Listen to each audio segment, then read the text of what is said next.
نېشنل لیول باندې په پی ایس ایل لیول باندې دومره ګټیا قسم ته اشاره او هغه هم یو انټرنیشنل کې لاړی پسې نو ډیره د افسوس خبره ده تر اوسه پورې د چاچا چې کم دی معافي هم نه د غوښتلې نه د خوشدل شاه سره د تصویر راغو نه ویډیو راغه خدا خلکو اګنور کړي هم د چون کې دا نو پکار تاسو به کتلی وی چې کله د لاهور کلندر اور د کراچي کینګ ټینګ میچ وکنه نو خوشدل شاه یو کیج ډراپ شو کیج لاسونو ته نور راغله خو خوشدل شاه لیټ شو اباله داسې مخ لرا پری وته خوشدل شاه ورپسې د کیج ټرای هم ونوکا نو دغه ټایم کې دا چاچا چې کم دی را پاسو د خوشدل شاه پسې داسې یو قسم لا اشاره وکا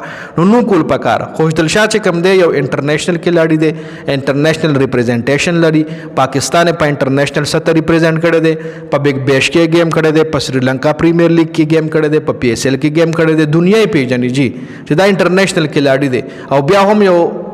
د فرانچایز مالک یا یو انجان سړی را پاسي او هغه یو انټرنیشنل کې لاړی پسې داسې قسم اشاره کوي نو زما په خیال دا یو ډېر ګټیا ترین حرکت جی اوس دې حواله سره تاسو سره درای کمنټ لازمي وکړئ